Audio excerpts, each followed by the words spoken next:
dua tim. Ada sesuatu yang lagi rame nih. Iya, apalagi lawannya physical appearance-nya besar-besar. Punya working relationship yang bagus. Lu harus kasih dia kesempatan lagi. Di atas kertas lo semuanya harusnya menang. Ada bahasan yang paling ditunggu-tunggu.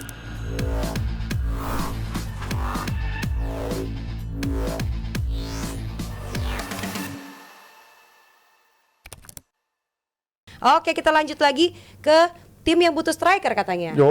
Katanya butuhnya striker urgentnya, tapi datangnya gelandang 2 biji sama lagi ngincar 1 back. Ya, walaupun sebenarnya bagus-bagus semua ya. Skelly udah perpanjang kontrak sampai 2030.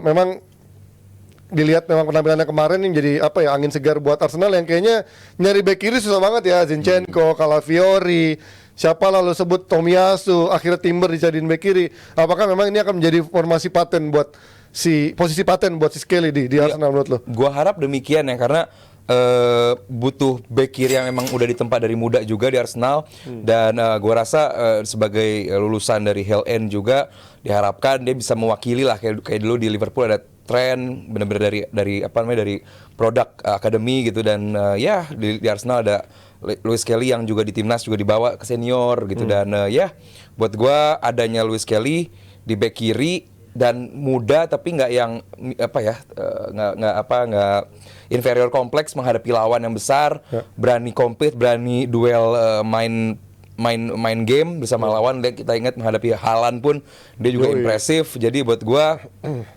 adanya Lewis Kelly perpanjang kontrak bersama Arsenal ya it's good thing. Gimana Mas, lo lihat Skelly ini apakah akan menjadi mengunci posisi bek kiri Arsenal? Apakah dia akan menggeser Calafiori? Mau taruh di mana Calafiori kalau misalkan ada dia gitu? Atau memang akan berotasi aja terus berdua? Calafiori bisa dijadiin back tengah juga kan kalau. Ya tapi kan selama 2 center back pairing ini bagus, kayaknya susah kan geser secara chemistry ya. Fungsinya beda sih Calafiori sama Skelly. Kalau gue lihat Calafiori lebih tenang dalam ngejalanin bola untuk cover area, dia tuh lebih tenang gitu dibandingkan Skelly. Skelly kan mungkin lebih menggebu-gebu kalau bermain tuh, determinasinya tinggi, agresivitasnya tinggi, berani nabrak-nabrak gitu. Kalau Calafiori tuh penuh perhatian banget setiap gerakannya gitu kan. Makanya terkadang terkesan flamboyan gitu kan, gayanya tuh bukan back tapi lebih ke sayap kiri. Dia gelandang kan aslinya kan? Aslinya gelandang gitu. Cuman waktu Arteta mau ngedatangin Calafiori kan memang dia butuh keseimbangan di sisi kiri, dan itu memang bisa dihadirkan oleh Calafiori. Ketika semuanya lebih berat ke kanan dengan adanya Saka yang berapa kali gue cerita kan, semuanya tuh serangan tuh bertumpu pada sisi kanan gitu. Begitu ada Calafiori, emang Martinelli jauh lebih bisa bereksplor ketika dibantu sama ada Calafiori di belakangnya gitu. Cuman kan masalah cedera kan nggak bisa hilang dari Calafiori. Injury prone dia. Iya, dia injury prone, berapa kali mengalami cedera terus sehingga akhirnya muncul si Lewis Kelly. Dan ketika dia main, ya dia bisa nunjukin tadi yang Aldi jabarin segala macam kualitas yang dia, terutama dari sisi keberanian ya. Siapapun berani dia terabas, siapapun berani diajak berantem. Ya ini yang dibutuhkan sosok seperti ini juga kan di Arsenal kan. Kita nggak ngelihat pemain yang tipe seperti ini selama ini di Arsenal belakangan ini kan udah jarang kan. Kalau dulu kan banyak lah pemain di Arsenal yang rata-rata petarung-petarung kayak gitu. Tapi ya ini dengan diperpanjang sampai 2030 ya gue rasa ini keputusan yang pas banget. Nah, sementara dari lini penjaga gawang masukkan seorang Kepa ini menjadi menjadi saingan kompetitor buat David Raya, atau justru Kepa punya chance juga untuk menggeser David Raya? Ya selalu menarik kalau ada kompetisi di satu posisi gitu. Dan buat gua Kepa bukan kiper yang udah selesai di Chelsea gitu. Udah musim lalu dia hanya kebobolan 34 kalau nggak salah. Nomor gini, dibandingin Liverpool, dibandingin City, dibandingin Nottingham Forest yang kita puja-puji ini pertahanannya, Bournemouth tuh nggak jauh dari situ levelnya. Dan Kepa bukan salah satu malah bagus mainnya kemarin di Bournemouth. Penting banget gitu. Jadi buat gue ini bukan kiper yang udah selesai gitu aja lalu Arsenal datangkan untuk afikirannya David Raya, enggak. Tapi gue pengen sebenarnya David Raya bisa excel, bisa develop juga dengan adanya kompetitor gitu. Kemarin kan ada ya kipernya Bournemouth juga kan, si siapa lah gue lupa namanya, Neto. Untuk kompetitor, cuman itu beneran cuman buat jadi backup doang, jarang sekali bermain. Dan dengan adanya Kepa ini ya pengalaman juga pengalaman pernah nolak diganti, maksudnya jadi bahwa dia punya speak, kemampuan untuk ngatur lini pertahanan juga. Dan ya gue harap bersama David Raya bisa bisa banyak lah yang diberikan ke Arsenal. Secara postur kan sebenarnya lebih menjanjikan dia daripada David Raya, secara tinggi badan. Dan mungkin David Raya juga di awal-awal tengah musim tuh masih banyak yang bilang, oh nih kiper masih agak meragukan. Tapi menuju akhir musim justru mainnya bagus di Liga Champions maupun juga di Liga kan. Apakah memang ini bukti Arteta belum sepercaya itu sama David Raya, atau memang ini gue butuh 2 kiper yang sama bagusnya? Iya, butuh persaingan. Ketika lo di latihan punya sparring partner yang sama bagusnya dengan potensi untuk menjadi starter yang bisa dibilang sama, kalau apa yang diperlihatkan Kepa kemarin di Bournemouth, lalu apa yang ditunjukin David Raya, gue sih ngeliat David Raya progres banget dari musim pertama masuk musim kedua, udah tahu betul positioning dia ketika lo menjadi shot stopper. Berapa kali dia melakukan double save itu nunjukin positioning dia yang bagus. Lalu ketika nge-build up, ketika mainin bola di sepertiga pertama, dia juga udah tenang banget gitu. Jadi sebetulnya tinggal nunggu tambahan musim untuk menjadikan dia kiper yang lebih komplit gitu. Dibandingkan dengan Robert Sanchez yang dibeli sama Chelsea tapi nggak diberikan porsi yang sama seperti yang diberikan Arteta ke David Raya gitu. Lo rotasi posisi kiper terus-terusan, itu kan menjadikan posisi kiper lo nggak ajak sepanjang musim gitu kan, selalu ada pergantian, nggak tahu siapa yang akan menjadi starter gitu. Sementara di sini ya kalau gue sih ngeliat Arteta sebagai kiper utamanya sih. Kalau Arteta David Raya jadi kiper Arteta ya. David Raya menjadi kiper utama karena base apa yang dilakukan di musim kemarin, gue bilang ini salah satu kiper yang punya progres yang paling bagus sih menurut gue. Sementara seorang Northgard datang juga untuk menggantikan, mungkin selain Zubimendi sudah masuk, apakah ini untuk menambal juga dengan kepergian Partey? Posisi apa yang ditempati oleh Northgard? Iya, Jorginho 33 tahun, cabut juga. Thomas Partey 32 tahun dan dia 31 tahun. Tapi bukan hanya 31 tahun, kita lihat juga lah gimana kemampuan Northgard bersama Brentford. Dia benar-benar menjadi kepanjangan tangan dari Michael Frank selama di Brentford. Thomas Frank. Michael Frank mah. Kalau Paul Frank yang itu yang monyet yang Gitu, kardus itu apa kartun bukan? Michael Frank penyanyi. Michael Frank penyanyi, iya benar. Dan tentu dengan perginya Frank ke Tottenham tentu banyak bedol desa dari Brentford, termasuk diawali Dia dengan suka ngerjain orang ya? Hah? Ngefrank. Ngefrank. Beda itu namanya itu kan kerjain. apa Jory Prengenko. Ya. Beda. Nggak, kita nggak ada yang tahu. Iya. Kita miskin, nggak ada yang tahu. Nesa doang yang tahu Jawali. Kalau nggak ada yang main Jawali kecuali Nesa di sini, miskin. Kita belinya di Melawai di toko emas Sumber Daya Maju. Ya. SDM. Iya, kayak gitu. Singguling apa? Ya itu sini. Ya itulah aku takut salah. Takut salah ngomong marga nanti gue takutnya. Singgalang. Singgalang. Apalagi ya, terus dia juga di ruang ganti juga leader gitu, dan ya dia juga punya kemampuan long throw yang juga bagus, set piece taker yang juga cukup bagus, pengalaman, ya jam terbang gitu, dan juga bisa menjadi pemain yang bisa sebagai nomor 6, tentu nomor 6 lah ya, tapi juga kreatif gitu. Jadi buat gua ya untuk berapa, 10 juta, 20 juta buat gua nggak ada masalah lah ya. Apalagi kita ingat juga Tottenham musim lalu nawar dia 50 juta ditolak oleh Brentford, dan ya buat gua ya bagus beli midfield, terus juga bagus beli siapa, Mosquera dari Valencia. Striker dulu dah. Nah iya kan. Striker dulu.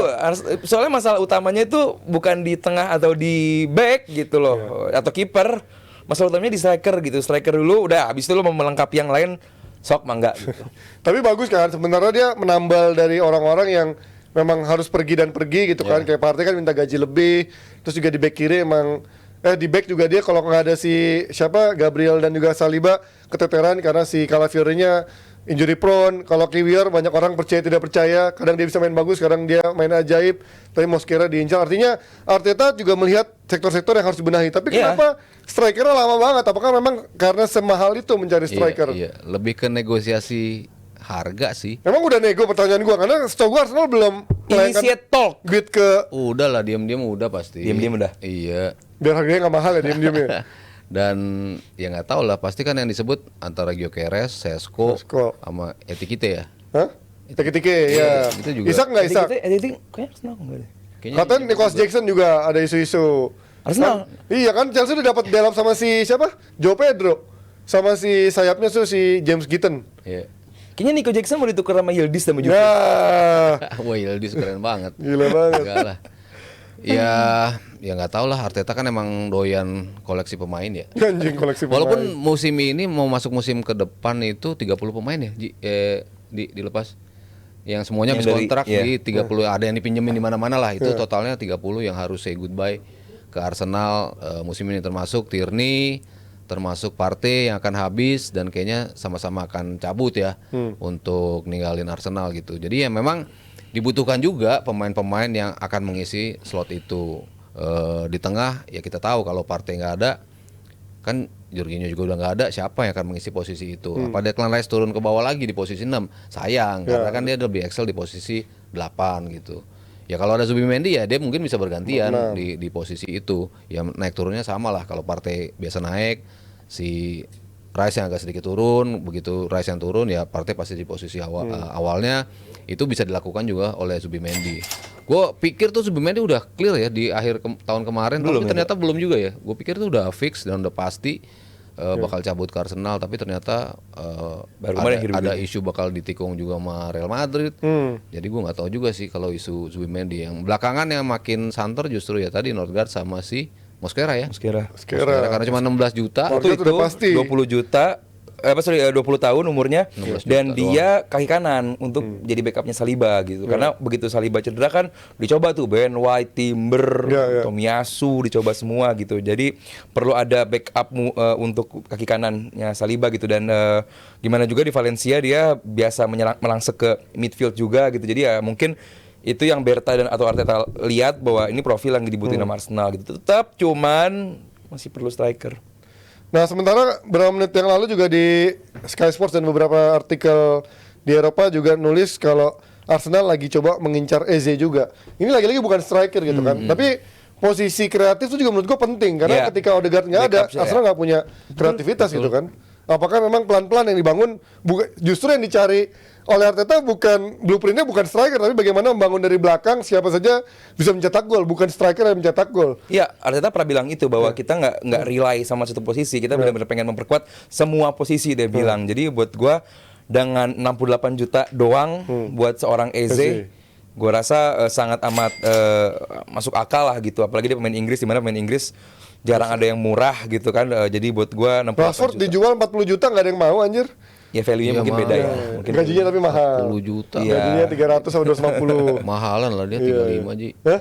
Gila mas, Rashford mah kemarin di Aston Villa mainnya masih lumayan dia. jangan dijual kalau gitu. Jangan, karena dia udah toxic buat MU. Ya perlu lah perlu pemain kreatif, bahwa Arsenal kelihatan sekali begitu cedera berasa banget dropnya Odegaard, dan begitu ada, kalaupun nanti beneran Eze, ini kan masih rumor ya. Ya, si rumor. Kalau beneran ada Eze, dan dia kan nggak cuma satu posisi mainnya kan, bisa di beberapa juga di flank, second striker dia juga bisa. Ya, gua rasa pemain yang juga cukup oke gitu, dan kalau sebagai pengganti Martinelli enggak sih gue ngeliatnya, bukan sebagai winger banget bukan sih. pengganti Martinelli gitu. Gimana mas, so melihat dari Eze ini atau memang Arsenal harus lebih prioritasin striker nomor 9? Tapi ya dia creativity punya, speed juga punya, finishing juga punya. Sebetulnya paket komplit juga sih kalau dari sisi pemain yang dibutuhin Arsenal. Tadi kalau kaitannya lo bilang dengan Odegaard, ya gue pikir ya betul juga, ketika Odegaard cedera kan. Bingung dia. Odegaard aja musim lalu agak jelek mainnya dalam jumlah end produknya ya. Ya hal Arsenal yang berbeda lah antara ada Odegaard sama enggak, itu kan dari sisi mainnya udah kelihatan banget, beda banget gitu. Nggak ada pemain yang bisa manfaatin tight spaces di depan sepertiga terakhir, main 1-2, ngebuka ruang. Nah, Eze kan berapa kali menunjukkan itu ketika sama Crystal Palace. Dan juga di pemain yang bisa lo lempar bola ke depan, dia eksekusi langsung jadi gol, berapa kali dia juga bisa ngelakuin itu gitu. Jadi wajar juga kalau Arteta ngelirik dia, tapi ya balik lagi kalau harganya segitu sih ya berat juga gitu. Ya, Nanti mungkin Arsenal beli striker kalau udah beli dia nih. duit buat strikernya, karena kan isunya kayaknya fans Arsenal bakal berhadapan dengan strikernya kayak Havertz lagi nih. Iya ya, Merino, Havertz, Udah-udahnya Trossard. Karena udah sembuh, kalau kita bicara jumlah gol, assist, kontribusi yang dia berikan di musim lalu dari match yang dia cuma mainin 23, termasuk persentasenya tinggi juga loh sebagai pencetak gol dan juga pemberi assist gitu. Jadi dengan durasi pendek yang dia dapatkan karena cederanya, tapi tetap optimal gitu. Jadi ya Kalau seburuk-buruknya lo nggak dapat striker, ya ujung-ujungnya kayak Havertz lagi lah yang jadi striker. Iya. Tapi kita akan terus-terusan masuk ke musim keempat bicara what if terus nih. Iya, iya. Arsenal nggak ada striker, coba deh punya striker, pasti musimnya berbeda. Itu kan akan mulu. kita bicarakan terus kalau mereka nggak beli striker. Jadi gua rasa ya misi utamanya lo dapat striker Puzzle. dulu. Iya.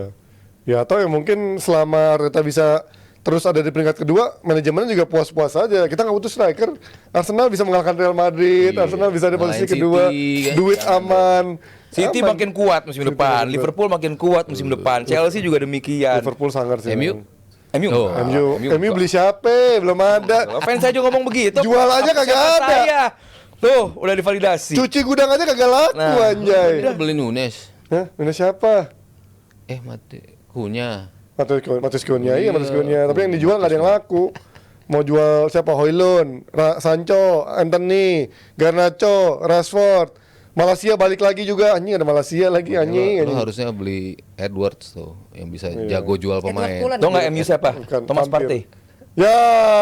Free dari Arsenal. Ampun dah gajinya tapi minta 250.000 sama Apa aja. artinya materi, Ji? Tetep aja penting buat ini.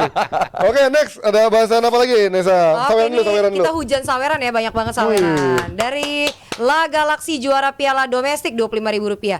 Miami diundang sebagai juara Supporter Shield yang value-nya lebih gede dari MLS Cup. Buktinya runner up MLS Cup nggak masuk CONCACAF top, CONCACAF tapi Champ. top 7 Supporter Shield masuk. Nah, kan terbukti. Supporter Shield tahun lalu. Iya. Bukan tahun ini kan. Iya. Oke, next dari Michael Rp25.000. Aldi kan kontra CWC, tapi kalau disuruh milih, mending Arsenal ikut CWC dan juara CWC, apa Arsenal cuma juara FA? Come on, lu compare FIFA Club World Cup dengan FA Cup. Gedean FIFA World Cup dong.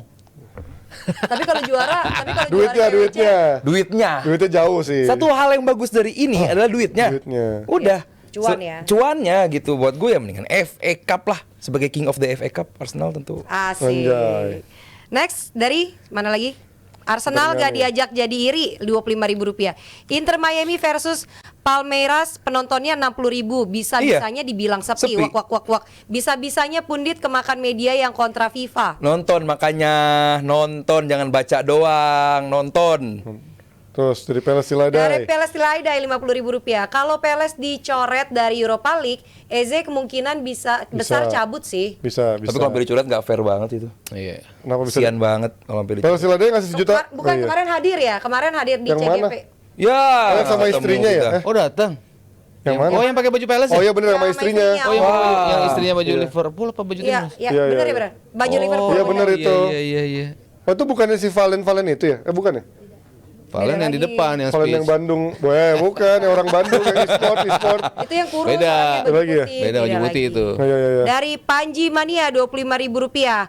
Bang Panji, nanti CWC 8 besar kemungkinan City versus Inter Iya. Inter Milan. Optimis nggak nih bisa ngalahin City nanti? Optimis kalau yang turun orang-orang pemain-pemain Timur Tengah itu kebanyakan. Kusanov. Siapa lagi lah Oh, itu. City-nya. Mungkin lah. Main-main City-nya. Marmus. Marmus itu masih optimis gue. Mungkin lah pasti serius dia. Dari Pandu Rp25.000. Bang Aldi sama Mas Aryo kayak air dan minyak, satu kontra CWC, satunya pro CWC, tapi seru diskusinya. Harus begitu. Harus. Dari Faiz Rp25.000.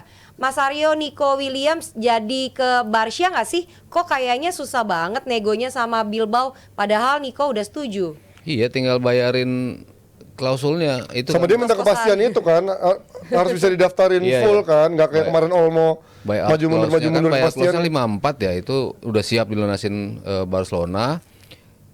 Bilbao nggak bisa menolak kecuali pemainnya yang menolak. Misalnya buyoutnya dibeli, lo Barcelona harus terms-nya. melepas, tapi secara pribadi si pemain itu nggak mau, itu bisa. Tapi ini kan Nikonya mau. Mau.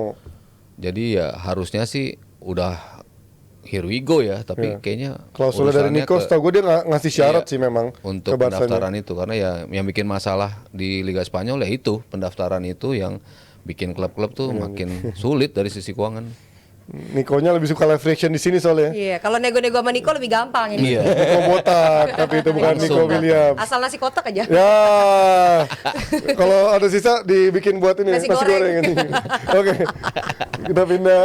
Dari First Ardiles date. Rp25.000 brand ban nih ya kan. Oh iya. Gimana nih Mas Aryo, apakah Chelsea sudah layak buat IPL musim depan? Ongoing, Joe Pedro Gitten plus Ya, Gitten. Joe Pedro Gittens. Chelsea keren. Chelsea Tapi sih kayaknya oke belum sih. sih kalau untuk juara sih. Tapi Big Four lah. kelasnya masih gitu semua ya. Iya. Oke. Tapi Dan- kan improving. Tapi improve, Iya, improve, iya, iya. improve.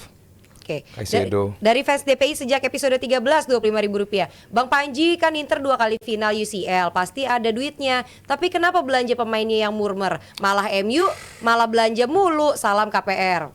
Anjir, menyiksa banget salam KPR.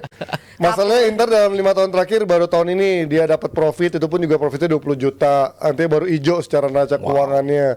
Kalau dia mau jor-joran lagi, pusing lagi dia musim depan. Gak apa-apa, selama ada Marotta gue percaya Inter bisa merangsek dengan main-main murah, tapi bisa mainnya cukup bagus lah. Makanya dia dapat Boni kan yang kemarin berapa tuh 20 juta ya dari Parma.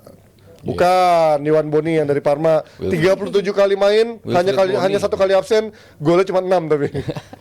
Striker macam Striker apa dia. anjing? Yang lo butuhin Dari tuh Parma. penggantinya yang Miki sama itu. Enggak, tapi striker butuh Mas. Kalau nggak ada Lautaro Thuram tuh udah kelar udah.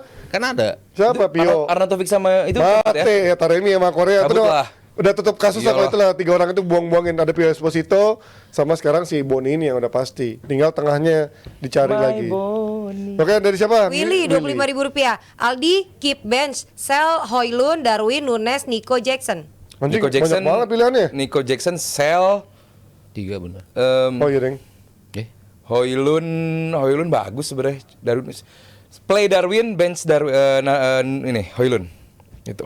Tapi yang jual Ya sama. Jackson, Play Darwin. play Darwin. Enggak, Play Darwin. Play iya. Gue Play Darwin. Oh, lu ketukar, gua Højlund. Benchnya Nico. Iya. Hah? Nicholas Jackson bench. Gua Ini buang jual? Højlund. Holland nggak laku dijual Mas masalahnya. Udah dicoba sama MU nggak ada yang beli masalahnya nih. FIFA dan oke. Ada lagi udah ya. Halo Jobretin. Ada sesuatu yang lagi rame nih. Iya, apalagi lawannya physical appearance-nya besar-besar. Punya working relationship yang bagus. Lu harus kasih dia kesempatan lagi. Di atas kertas lo semuanya harusnya menang. Ada bahasan yang paling ditunggu-tunggu.